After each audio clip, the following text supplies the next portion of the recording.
Hi kids, this is Grandma Marr, and I'm reading to you again, but this time I'm going to do something a little bit different, and I'll read and you see the pictures. As you can see, this book is called Backstage with Clawdio, and there's Clawdio. He's a kitty cat, and you see they spelled his name with claw, the word claw in it.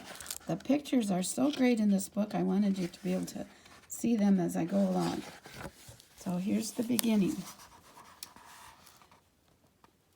Every good theater has a cat. My name is Clawdio, and I am a theater cat.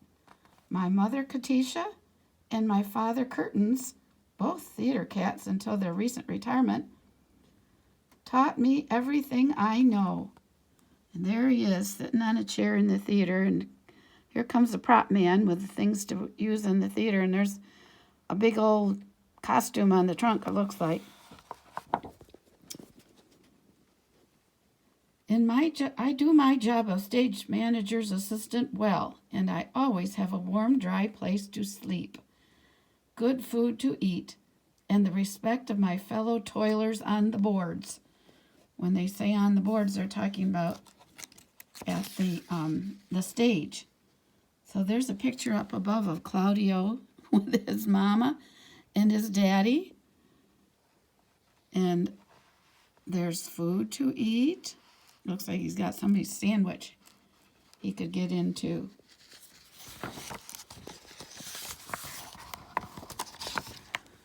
For the past few months, a hit revival of a play called Peter Pan has been running. It's about a boy who never grows up, and there are 8 shows a week.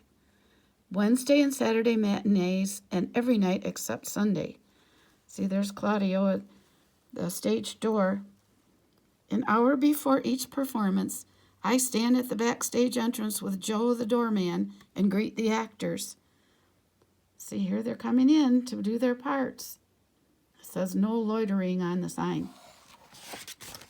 Sometimes a fan who wants an autograph will try to sneak past, but I take care of that. Woohoo, look at Clawdio. Meow! I must be careful not to offend, however. Fans are the lifeblood of us theater professionals. Madge Milliken, who plays Mrs. Darling, the mother, waits for me at the stage door. I escort her through the darkness to her dressing room, over thick electric cables used for lighting and sound equipment, and see she's holding on to Claudio's tail. And he can see in the dark, so he takes her along. Around the Darlings' furniture, past Captain Hook's deck, and behind the backdrop of Neverland. See, there's the deck, and there's Mrs. Milliken behind the stage screen at the back. And there goes Clawdio escorting her along, as he can see when she can't. Soon all the actors are in their dressing rooms, putting on costumes and makeup. They dress like their characters, exaggerating their eyes, lips, and cheeks with rouge and face pencils so they can be seen by the audience sitting far away, getting ready to be in the play. But the actor playing Nana, the nurse, doesn't wear makeup. Nana is a big Newfoundland dog who must make beds, run bath water, and carry an umbrella. Can you imagine any dog smart enough? Of course, it's really a human in a costume crawling around. There he is, getting ready to put his Nana head on.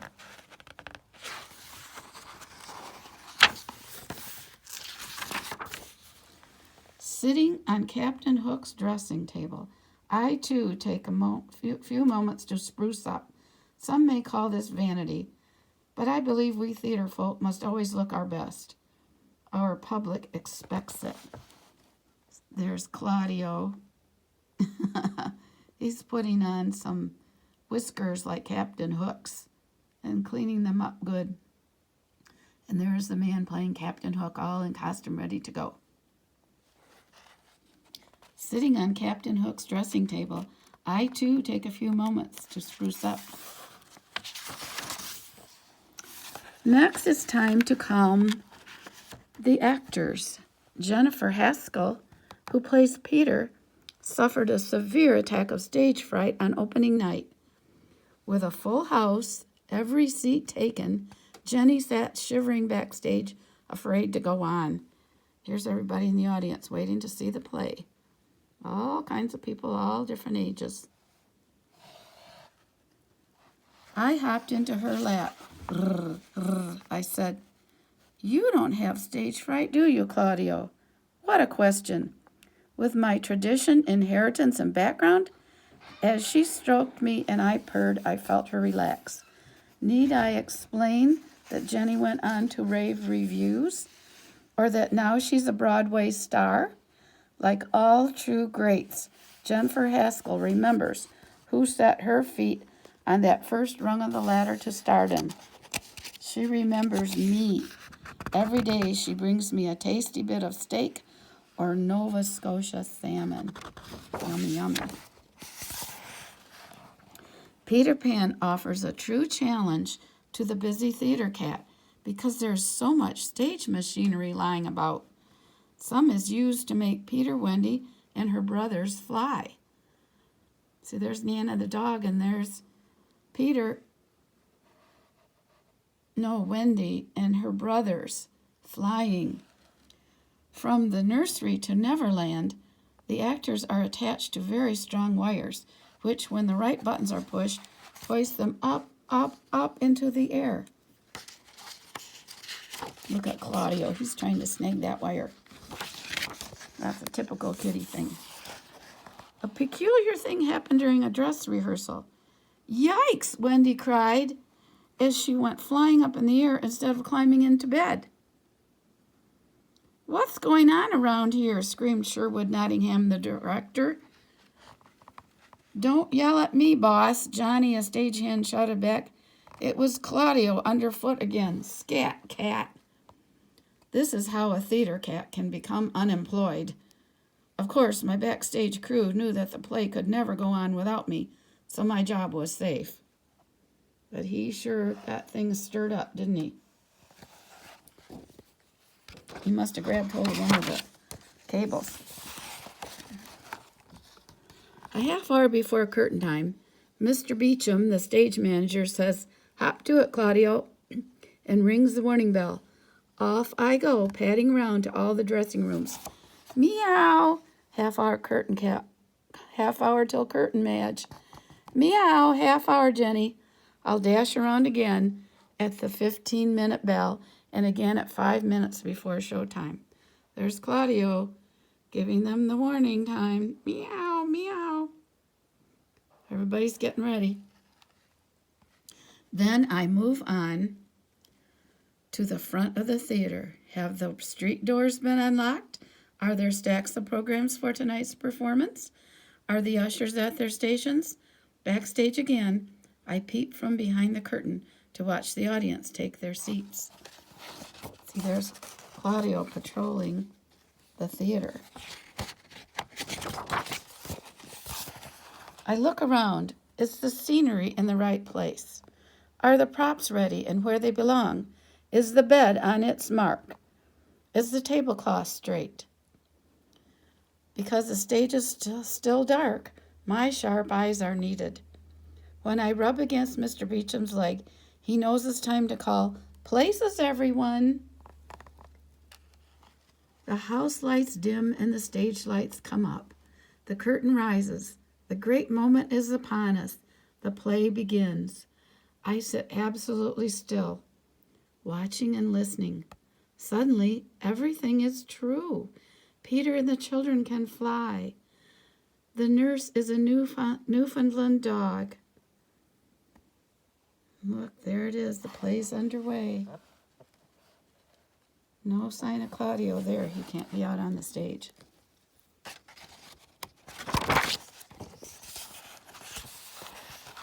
Captain Hook falls overboard into the jaws of a crocodile. The flapping red and yellow rags are a hot fire. Peter loves Wendy.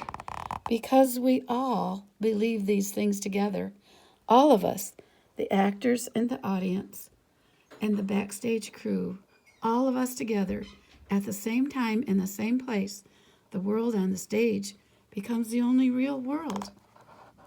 Look, there's Peter flying, Captain Hook falling into the crocodile's jaws. And here's the children. Oh, they were in peril, but Peter saved them. And look at the beautiful jungle scene on the island.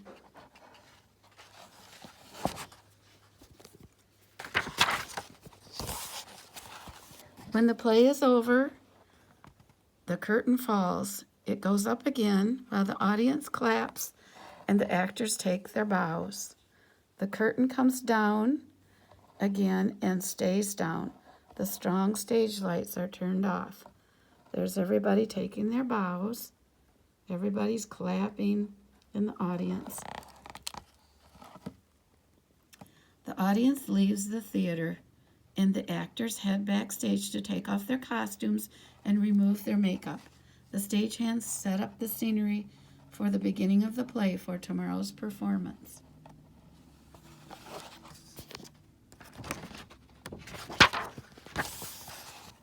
Good night, Joe. Good night, Claudio. Mother is really Madge Milliken again.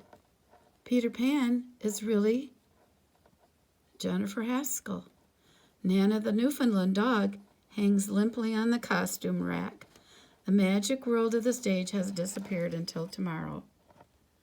They're saying goodnight, Claudio. There's the Nana costume hanging on a rack. Jennifer.